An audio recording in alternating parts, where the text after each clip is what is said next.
Hi friends, welcome back to நலமுடன் வாழ. இன்னைக்கு நம்ம பார்க்க போற வீடியோ என்னன்னு பார்த்தீங்கன்னா, மழை காலத்தில் ஆரோக்கியமாக இருக்க சாப்பிட வேண்டிய உணவுகள் என்ன? வாங்க இன்னைக்கு அதை பத்தி பார்க்கலாம். வெப்பத்திலிருந்து நிவாரணம் அளிப்பதோடு பருவமழை பல நோய்களின் அபாயத்தையும் அதிகரிக்கிறது. மழை மற்றும் ஈரப்பதம் காரணமாக பாக்டீரியாக்கள் வேகமாக வளரும். இதனால் டெங்கு, டைபாய்டு காய்ச்சல் தொற்று, சிக்கன்குனியா போன்ற நோய்களும் ஏற்படும். இத்தகைய சூழ்நிலையில் மழை காலத்தில் உடலுக்கு கூடுதல் கவனிப்பு தேவைப்படுகிறது. ஒரு சிறிய கவனக்குறைவு உடலை தொற்று நோய்க்கு ஆளாக்கும். செரிமான பிரச்சனைகள், தொற்று போன்றவை ஏற்படக்கூடும். இவற்றிலிருந்து உங்களை பாதுகாக்க வேண்டும் என்றால் ஆரோக்கியமான உணவுகளை நீங்கள் கட்டாயம் பின்பற்ற வேண்டும். அவை என்னென்ன உணவுகள் என்றுதான் இந்த வீடியோவில் நாம் பார்க்க போகிறோம். முதலில் ஆரோக்கியமான உணவுகளை உட்கொள்வது அவசியம். அதிலும் வீட்டில் சமைத்த உணவுகளை சாப்பிடுவது ரொம்ப முக்கியம். கட்டாயம் வெளியில் சாப்பிடுவதையும் எண்ணெய் உணவுகள் சாப்பிடுவதையும் தவிர்க்க வேண்டும். ஏனென்றால் ஜீரணிப்பதில் சிரமம் இருக்கலாம். இந்த பருவத்தில் உணவு விரைவில் பாக்டீரியாவால் மாசுபடும். இந்த நிலையில் புதிய மற்றும் சூடான உணவை மட்டுமே சாப்பிடுங்கள். உடலை ஆரோக்கியமாக வைத்துக்கொள்ள மழை காலத்தில் பழங்கள், காய்கறிகளை உணவில் சேர்த்து கொள்ளுங்கள். உங்கள் உணவில் ஆப்பிள், மாதுளை, வாழைப்பழம், வெள்ளரிக்காய், பாகற்காய், பிளாக்பெர்ரி, பீச், பப்பாளி, பிளம்ஸ் மற்றும் சுரைக்காய் ஆகியவற்றை சேர்த்து கொள்ளுங்கள்.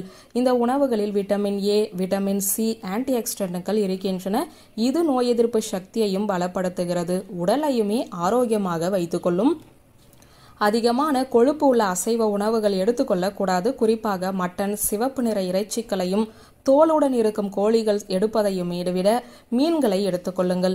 காரணம், கடல் உணவில் தான் ஒமேகா 3 கொழுப்பு அமிலங்கள் உள்ளன. இந்த ஒமேகா 3 கொழுப்பு அமிலங்கள் நோய் எதிர்ப்பு சக்தியை கொண்டுள்ளன. பருவ மழையில் உணவு மற்றும் நீர் மூலம் தொற்று ஏற்படும் அபாயம் அதிகரிக்கும் போது நோய் எதிர்ப்பு சக்தியை அதிகரிக்க உதவும் இந்த ஒமேகா 3 கொழுப்பு அமிலங்கள். இது மீன், இறால், சிப்பிகள், கொட்டைகள் மற்றும் வால்நட்ஸ், பிஸ்தா, சியா விதைகள், ஆளி விதைகள் போன்ற எண்ணெய் வித்துக்களில் உள்ளன. ஆனாலும் மீன்களையுமே அளவாக எடுத்துக்கொள்வது நல்லது.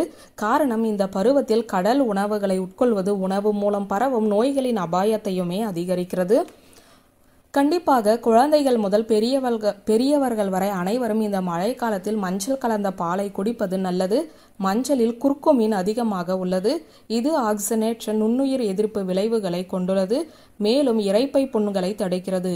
நோய் எதிர்ப்பு சக்தியை மேம்படுத்துகிறது. இது மற்ற பாதுகாப்பு மற்றும் தடுப்பு செயல்பாடுகளில் மலேரியாவுக்கு எதிராக செயல்படுகிறது. 1 டீஸ்பூன் மஞ்சள் பாலை தேனுடன் அல்லது வெந்நீரில் கலந்து குடிப்பது நல்லது. மழை காலங்களில் சில சமயம் உடற்பயிற்சி செய்ய வெளியில் செல்ல முடியாத நிலை ஏற்படும்.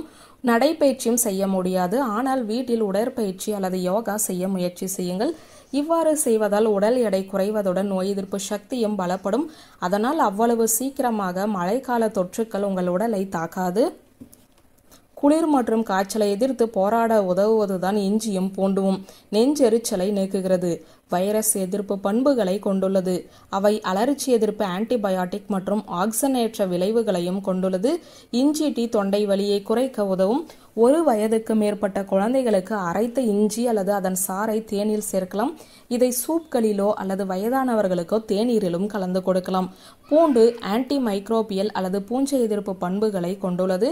இது ஒரு பயனுள்ள நோய் எதிர்ப்பு பொருளாகும். பூண்டு கிரேவி, பூண்டு சட்னி, பூண்டு சூப், பூண்டு டீ போன்றவற்றிலுமே இதை சேர்த்து குடியுங்கள்.